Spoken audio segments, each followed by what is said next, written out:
Okay, so I wanted to show a brand new sealed pool. We're in this rotation, no more trials, and just talk about some of the things I'm thinking about when I'm trying to build a good sealed run. Okay, so the first thing I do usually is go to the mana cost filter so that I can see at least how even it is. Sometimes you only have like one or two cards in a certain mana, and then a lot of times I go to the bottom because I'm more interested in the big cards. Do I have enough big cards to go control? Because to me it's more fun. End times is so good, so I'm gonna just take it. Blitz Twin Strike is actually pretty good. Void Drake is, I like it. I take a few of the ones I think are big. Actually, I kind of want to talk about like why I chose these cards. Like this should just be pretty good value because it destroys creatures with 3 health. Good AoE. Blitz is really good in this meta. Also, I'm going to take Hector because Blitz and Twin Strike. There's also a few other cards in here. See another 5-mana Blitz. Red Beam is +5/+5. It's so good.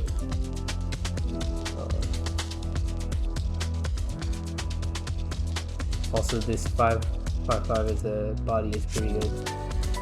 Another AoE clear. Just a good body. Good body. With Temp Fate, can actually kind of go off. Take the Reigns is just a really good finisher. Or clear if you need it with Afterlife. Kind of want this for relic removal, just in case there might be others. Madden Home is just like, it has an every turn effect, so it's generally a pretty good card. This can give Blitz, and it also has a good buff if you get the mana. Also, forgetting about Bloodworm, and this is good because of the Afterlife.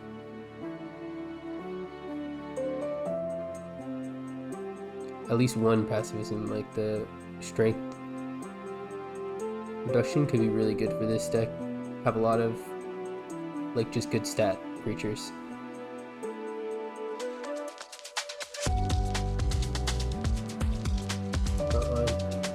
And then when I see a card like Touch of the Abyss, because it has Afterlife dependent, I would have to like look up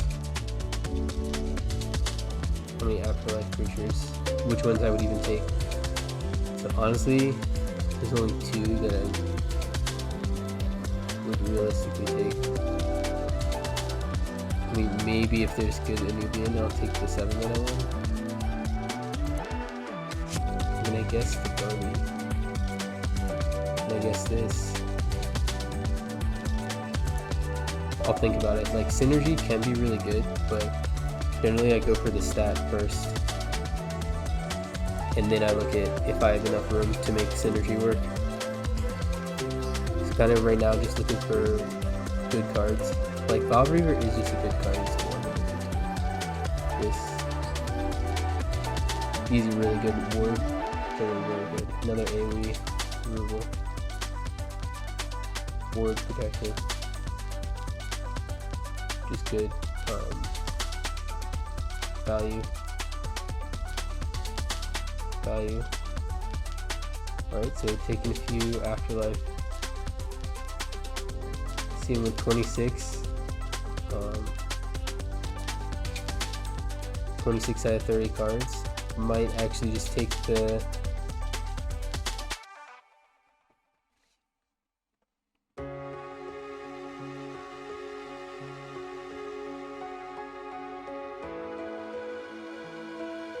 Actually, no, I still don't think it's worth it.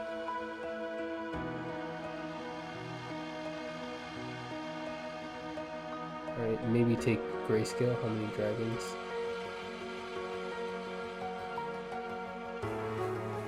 Actually, a decent amount.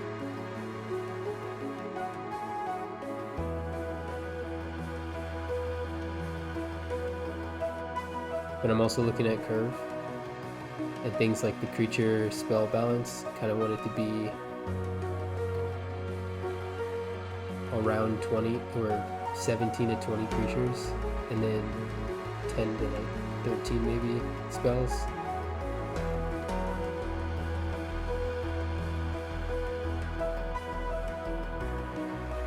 Yeah, 6 mana is better, so Vanguard is actually okay.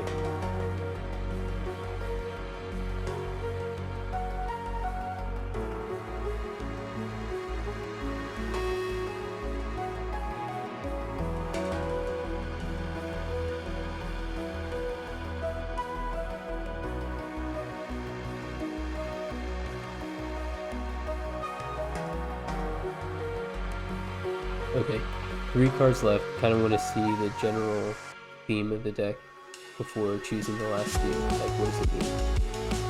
So at the end, it's got the AoE removal plus the 6/6 body. So I honestly consider this more of a removal. A last minute, like this should be at the very end. So this should probably still be more of a early game deck, because this is all still bodies plus removal, but still need to hit in order to finish.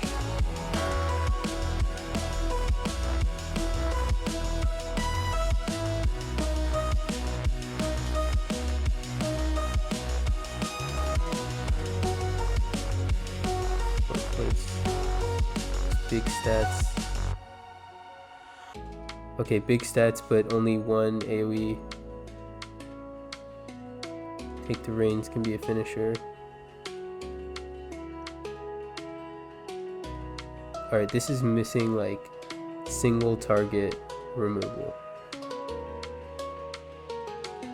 Like rebuild.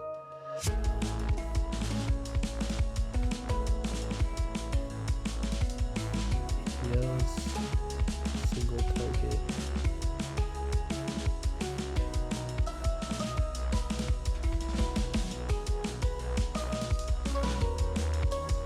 I'm actually tempted though to take this 4 mana 4/5 because these are just such good stats.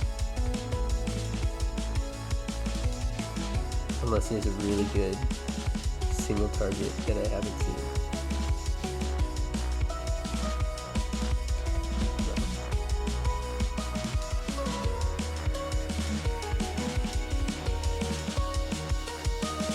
Alright, yeah, I'm gonna take the 4. Cool, so curve seems okay. 7's pretty heavy, but these are all good cards, I would say.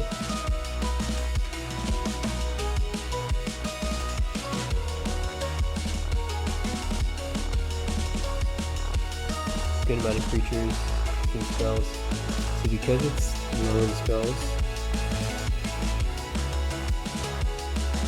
I kind of want to take War for the thing and not the...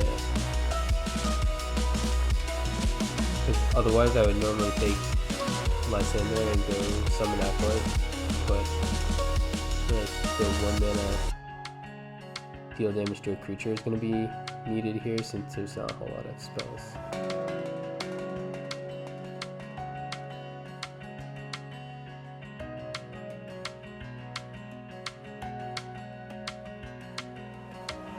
I mean, overall, this wasn't like an amazing pool,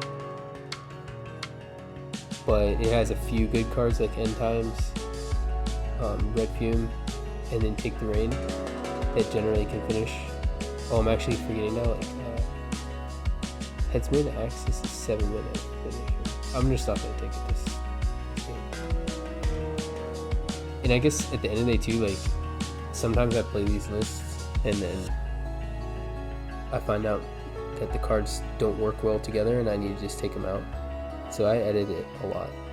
I've played a lot of runs and I feel like that tactic helps get a few extra wins if I'm at the end of a run and haven't been successful. So being okay with changing if you really feel like something's not working. Right. Welp, 2 and 3, which was a little bit worse than what I thought, but not completely off. can see the history here on 2 decks. The most recent one will update soon. I feel like the list was not able to develop a good enough board to be a threat. Everything was easily enough removed, and then they would replace with their board. Meanwhile, I didn't have the same ability to remove. Some of them were bad draws, and so I lowered the curve a little bit, but it didn't seem to help too much. These things happen. I've had really good runs that I thought were going to be bad, and vice versa, and then I've had ones that were exactly what I thought they would be. So this is just an example of how I go about it. Wasn't expecting any particular result.